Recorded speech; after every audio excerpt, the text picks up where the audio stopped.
much, bosses. I've got several of them, lots of them in this room, actually. Well, what an exciting day. Look at this crowd. Everyone from the Purple Poo to students to the chancellor of the system and our representatives and our senator representative. This speaks to the importance of this facility. You know, this didn't cost a lot by way of some, when you think about some of the facilities that are built on college campuses. But the impact that this is going to have, particularly because of where we're coming from, is going to be extraordinary. Mr. Sheffield, we certainly appreciate you being here and the support that you give to this university. Folks, you need to understand, although he is not a Tarleton graduate, all of his chief of staffs have been Tarleton graduates, and the first bill that Representative Sheffield introduced was on behalf of Tarleton State University, so a great, great ally down in the State House. And then to have an alum sitting over here on the other side in Dwayne Burns. This is a guy that, he's the only person I know that has purple golf shoes. So that tells you something about his dedication to this university, and then to have Charlie Stenholm come back and be a teacher at this university, another one of your charges, Dean, right? Probably nobody in this world knows more about ag policy than Charlie Stenholm. So what a great day, and what a great collection of people supporting this university.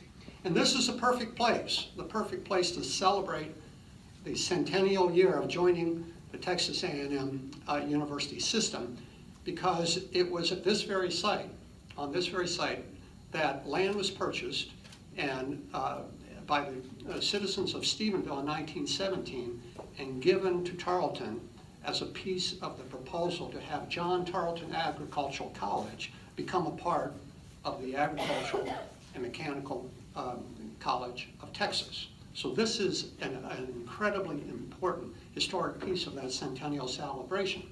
The citizens of Erath County put together what at the time was a pretty impressive proposal.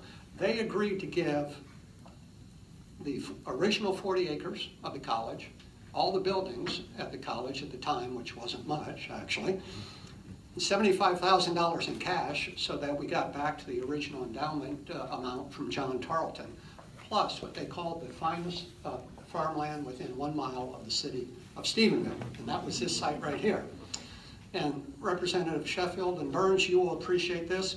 100 years ago next week, a committee of Texas legislators came to Stephenville to look over the college and to evaluate the proposal of whether or not this merger idea was a good idea. Now, I expect what they saw at that time was a unique opportunity to educate students in the ways of agriculture and to really have an important impact on the economy of this region. And then a few months after that visit, the legislation was indeed passed to make that merger between Tarleton and Texas A&M, at the time, the Ag and Mechanical College of Texas, a reality. Today, I think we can look at this facility, if you haven't had a chance to wander around yet, and we see in this facility what the legislators really hope for. An exceptional hands-on learning opportunity for our students to become leaders in the agricultural industries of this region, and really beyond for that matter.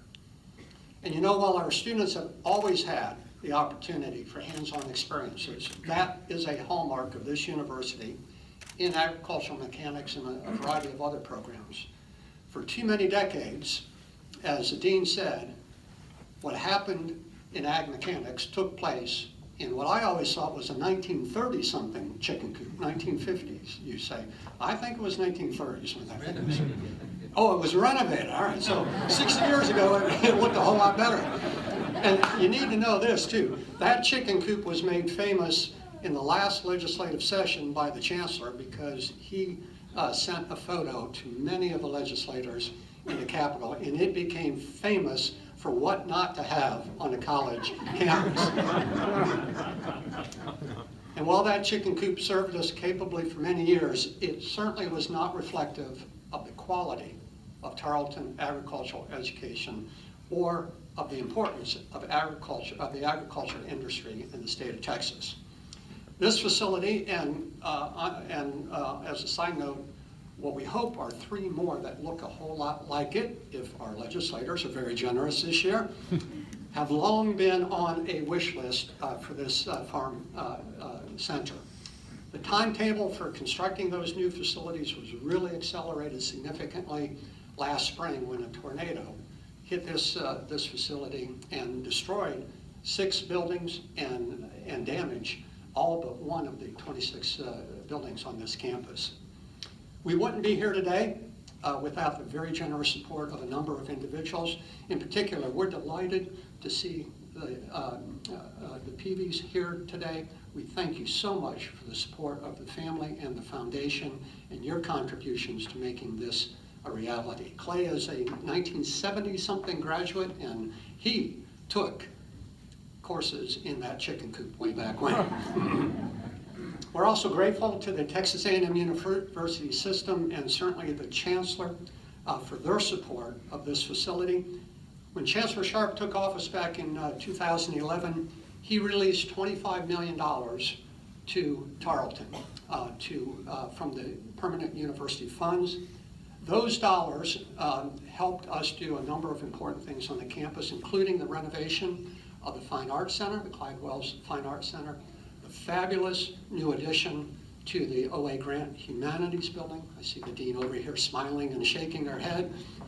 And we earmarked the last of those PUF dollars to this building, along with the generous contribution from the Peavy House Foundation and some local dollars from the campus to bring us to this day. And I think as you wander around today, you'll find that those were dollars very well spent. So Chancellor Sharp, we appreciate your leadership in getting us out of the chicken coop, in making this project a reality, and certainly for your very long public service as the state controller and as a member of the House and the Senate. A century ago, William Bazell, who was then the president of that Agricultural and Mechanical College of Texas, accompanied those legislators to Tarleton, what would be 100 years next week. And so now it seems only appropriate that Chancellor Sharp is here today to kick off the observance of our centennial celebration and the opening of this grand facility. So ladies and gentlemen, would you please help me welcome the Chancellor of the Texas A&M system, our friend, John Sharp.